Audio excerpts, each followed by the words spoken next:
어깨 통증이 갑자기 극심하면서 팔이 안 들어 올려진다. 그러면 내 몸이 마비된 건가? 이런 생각을 하시기보다 안녕하세요. 재활천재 윤천재 윤영원 원장입니다. 오늘은 어깨에 관련한 모든 궁금증을 풀어드리겠습니다. 우리 어깨는 이렇게 공처럼 생긴 위팔뼈가 있고요. 그리고 쇄골이 이 부위에 있고 날개뼈가 돌아 들어옵니다. 모양이 이렇게 돼 있어요. 어깨뼈도 바깥쪽은 살짝 튀어나와 있거든요. 그래서 평소에는 이 뼈와 어깨뼈가 팔을 옆으로 올릴 때 아무런 마찰 없이 쑥쑥 슬라이딩해서 들어가죠. 근데 어깨뼈를 감싸고 있는 힘줄이나 인대 같은 구조가 붙게 되면 이렇게 들어갈 때 끼어요. 부딪힙니다. 그러면 이때 소리가 나게 되는 것이죠. 그래서 뭔가 평소에 안 나던 소리가 난다. 그러면 이런 충돌이 발생하기 시작하는 것으로 보셔도 될 것 같아요.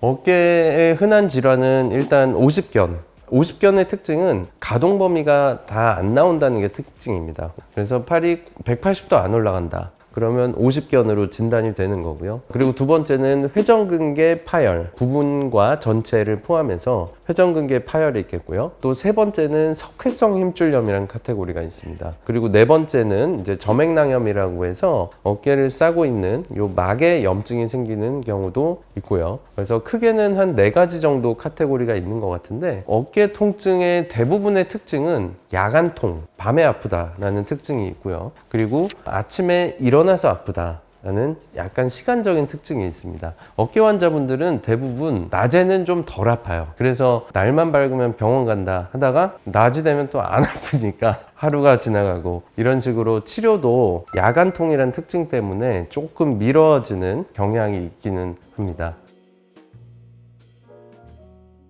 일단 진단은 기본 검사로 엑스레이를 찍을 수가 있고요. 엑스레이로 볼 수 있는 거는 1번 석회가 있는지, 그리고 2번 관절 사이 간격이 안 아픈 쪽과 비교해서 어떤지, 이런 전반적인 뼈의 구조를 체크를 할 수가 있게 되겠고요. 두 번째, 힘줄이나 인대 질환이 의심이 된다. 그러면 초음파를 해볼 수 있습니다. 초음파상에서 회전근의 파열 또는 미세한 석회 같은 것들은 모두 감별이 가능하고요. 그런데 이제 슬랩이라고 해서 어깨뼈 안쪽 부분에 있는 어떤 연골과 또 이두근 부착 부위, 이런 곳은 또 초음파로 안 닿기 때문에 경우에 따라서 감별 진단을 위해서 MRI가 꼭 필요한 경우도 있습니다. 초진 때 너무 아파서 오셨을 때는 스테로이드를 한번 써야 되고요. 그러고 나면 회전근 파열이 있는 경우 또는 뭔가 인대 손상 같은 것이 있는 경우에는 재생 치료를 할 수가 있습니다. 그래서 콜라겐 제형도 쓸 수 있고 PDRN이라고 하는 재생 성분이 있는 주사 치료도 가능하고요.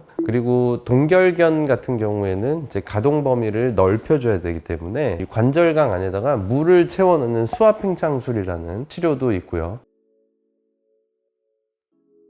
예전에는 수술을 많이 했는데 최근에는 뭔가 콜라겐 같은 재생 치료를 할 수 있는 옵션들이 나오게 되면서 최근에는 조금 수술이 줄어드는 쪽으로 가고 있고요. 그리고 어깨 수술을 하고 나면 한 8주 정도를 에어플레인 캐스트라고 옆으로 이렇게 차고 다니는 거를 굉장히 오랜 시간 차야 돼서 삶의 질이 뚝 떨어지고, 또 이거를 이렇게 차고 있다 보면 2차적인 오십견이 반드시 옵니다. 그거를 재활하는데 또 시간이 걸리고 또 이제 고통을 수반하기 때문에 최근에는 수술로 해결하는 빈도가 조금씩 줄고 있다.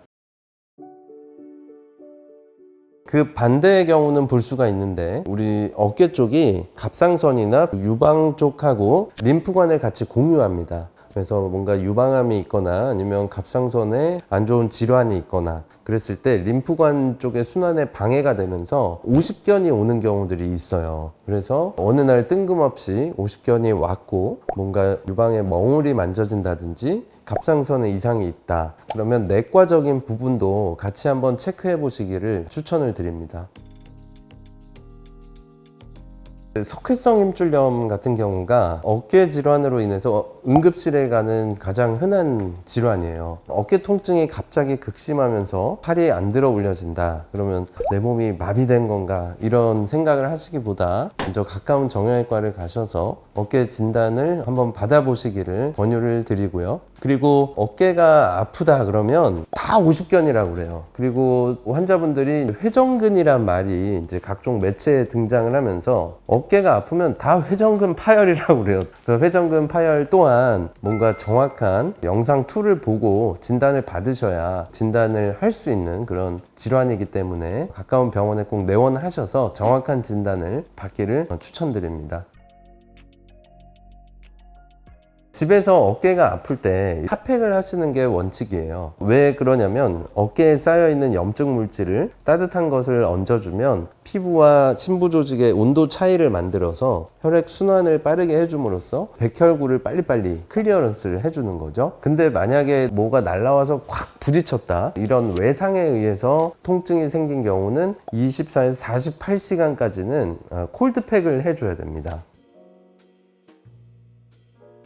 어깨 재활이 이제 다른 부위의 재활하고 약간 다른 점이 있어요. 무릎이나 뭐 발목, 고관절 이런 부위는 아예 안 움직여야 되는 시기가 꽤 있는데 어깨는 당일부터 가동 범위 운동 재활을 해주게 돼 있어요. 그래서 어깨는 가동 범위를 회복하는 게 가장 중요하다. 그리고 근력을 회복하는 데 있어서도 내 어깨를 잘 써야 전완부가 나가고 전완부가 나가야 손이 움직이죠. 그래서 기능적인 재활도 전체적인 상지의 조화를 이루는 재활이 굉장히 중요하다는 특징이 있습니다.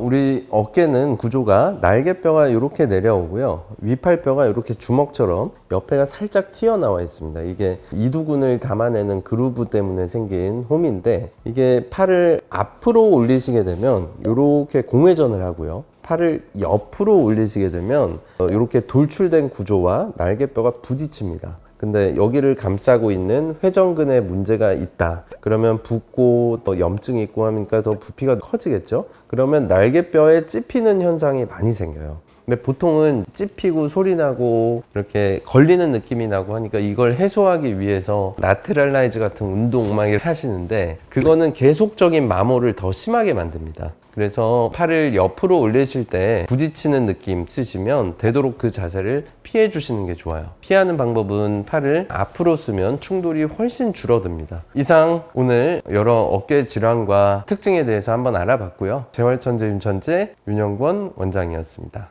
감사합니다.